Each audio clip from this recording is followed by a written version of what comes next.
uma recapitulaçãozinha bem rápida dos temas, né, que nós estudamos ontem à noite. Vocês estão lembrados? Sim. Então pode começar a falar.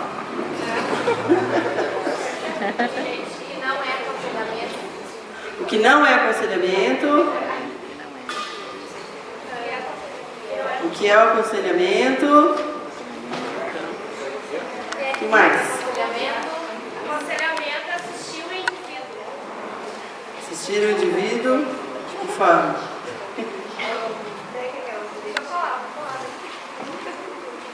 Vamos puxar na memória aí. O que é aconselhamento? Com suas palavras. Soltar. Do versículo, né? Deixar a pessoa falar. Né? Pode falar. Conhecer e procurar. Isso, então alguns tópicos que nós abordamos, né? Sonda meu Deus, né? Conhece o meu coração, prova-me, ó Pai. Isso. Depois nós vemos algumas técnicas, não é verdade? A técnica não diretiva que nós podemos usar, aquela que é uma técnica mais light, mais tranquila, que você deixa aquela pessoa que está sendo aconselhada mais à vontade, mais espontâneo, trazendo aquilo que ela quer falar para você. Você proporciona um espaço ali, um momento, né, para que ela possa estar falando. Nós temos também a técnica diretiva, que você é mais incisivo, você é uma pessoa que direciona mais, você pergunta, você vai, de certa forma, conduzindo ali o seu aconselhamento, né? Nós vimos também que tem a técnica por confrontação, é aquela que é bem direta, né? Você muitas vezes fala coisas, né? Palavras de exortação, palavras que realmente puxam a pessoa para a responsabilidade. O que mais? Alguns critérios de aconselhamento, vocês lembram dos critérios? Alguns? Pode olhar na apostila, tá, gente? Não tem problema que tem apostila. Ganhar a confiança. Ganhar incondicionalmente. Isso, amar incondicionalmente. Então nós vemos alguns pontos importantes e fundamentais, né? Aqui nós vemos como que a gente detecta o problema, a causa do problema e qual seria o aconselhamento, ou a terapia, ou a maneira como vai lidar com aquela situação. O que mais que nós vimos? Vamos ver aqui mais para frente. Os princípios, né, do aconselhamento. Princípios do aconselhamento. Isso. Ganhar a confiança, aceitar incondicionalmente, escutar com muita atenção, com interesse. Eu estou fazendo questão de fazer essa recapitulação, tá?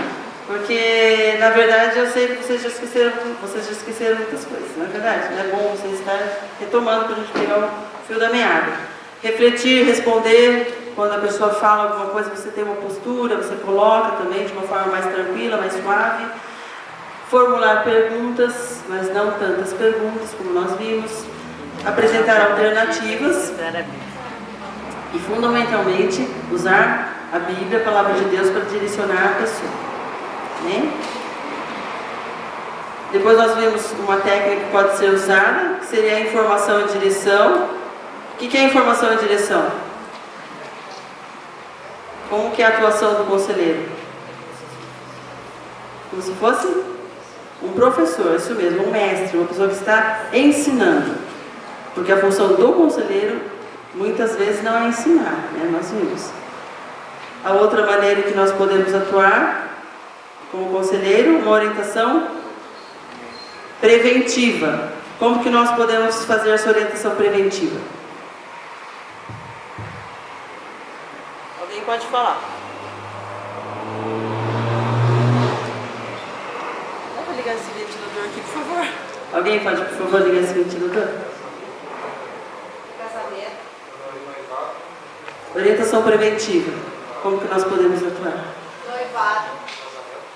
Isso, noivado, orientando uma pessoa quando ela vai se noivar. É um exemplo, né? Então, orientação. Como administrar as finanças. Como? Como administrar as finanças. Como administrar as finanças. E qual a função, qual o objetivo da orientação preventiva? Não ter problemas futuros, né? Isso, evitar problemas futuros, né? Então nós vamos prevenir, nós vamos evitar alguns problemas. Então a gente vai trabalhar com as pessoas na igreja, na comunidade, de formas que alguns problemas não apareçam. Ok? Nós podemos fazer o que com as pessoas? Enviá-los a alguns especialistas. Em que casos que nós podemos, muitas vezes, encaminhar essas pessoas para especialistas? Quando a gente vê que não tem condições de ajudar, né? Quando percebemos que nós não temos condições de ajudar essa pessoa e existe uma outra pessoa capaz ou mais capacitada em alguma área que nós não temos a capacidade, né? Quando a gente está passando pelo mesmo problema que a pessoa, né? Isso. Ou, a irmã fez uma observação interessante, ou quando a pessoa chega com um problema, uma questão que eu, enquanto conselheiro, estou passando pelo mesmo problema, pela mesma situação. Então eu não devo atender essa pessoa que está passando por esse problema, né? Nós vimos o porquê.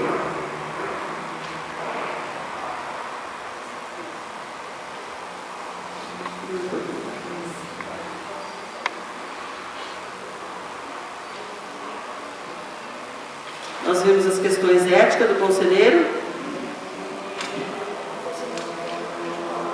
Qual o ponto assim que eu frisei bastante sobre a ética do conselheiro? Sigilo. A questão do sigilo. Isso mesmo. O sigilo acontece quando? A pessoa abafa pra gente. Quando que nós precisamos ter sigilo? Enquanto conselheiros? Sempre. Eu lembrei, existem algumas situações que nós precisamos quebrar o sigilo. Por exemplo, se você está atendendo uma pessoa que tem muitos pensamentos suicidas e ela pensa em se matar, entra numa questão de suicídio, risco de vida, risco de morte, e ela não quer que você fale para ninguém isso.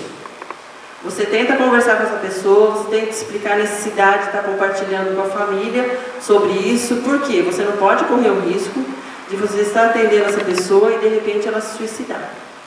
Tá? Porque pode acontecer isso. Então, o que você deve fazer? Você tenta conversar com a pessoa e a pessoa, se ela aceitar, você fala. Mas se ela não aceitar, você da mesma forma deve falar. Ok? Se é uma pessoa que tem arma, que está premeditando matar alguém, então é um risco de vida. Você deve compartilhar isso com alguém. Eu falo isso porque, na verdade, nós, enquanto conselheiros, a gente tem que trabalhar com a ideia de que a pessoa possa se suicidar. Tem que trabalhar com a ideia de que a pessoa possa matar alguém. Tá? Existem casos que acontece isso. Vou usar um exemplo para vocês. Nesse caso não foi um aconselhamento, foi uma terapia. A psicóloga, a pessoa estava atendendo uma pessoa e ela começou a conversar com a pessoa e a pessoa tinha muita vontade de se suicidar, de se matar, e no meio da terapia ela atendia essa pessoa num prédio bem alto. A pessoa correu para a janela que estava aberta, ela se jogou para baixo e se matou. Isso aconteceu recentemente lá em Florianópolis. Então, assim, lógico, nós temos o Espírito de Deus, nós temos, né, a unção de Deus, nós temos sabedoria, o Espírito de Deus age, mas nós também temos que ter discernimento e buscar estratégias para evitar que o inimigo encontre brechas. Né? A partir desse momento, o que aconteceu? Uma outra amiga minha que estava montando o consultório, quando ela montou o consultório, a primeira coisa que ela fez, ela pôs grade em todas as janelas, né? Para evitar de correr o risco. Atender com uma janela bem aberta, uma pessoa quer se matar, a gente não sabe o que pode acontecer. E pode acontecer e acontecer.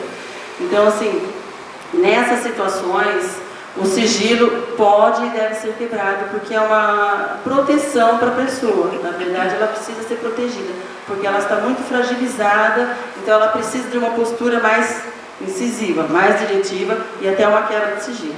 Ok? A pessoa pode tentar te manipular, pode tentar te seduzir, não fala para ninguém, não fala para ninguém, não fala para ninguém, mas ela está voltando com pensamentos suicidas que vai se matar ou que vai matar alguém. Então você deve compartilhar, ok? Bom, então nós vemos várias questões aqui de ética que nós devemos tomar cuidado, porque senão você pode estar quebrando a confiança da pessoa, ok?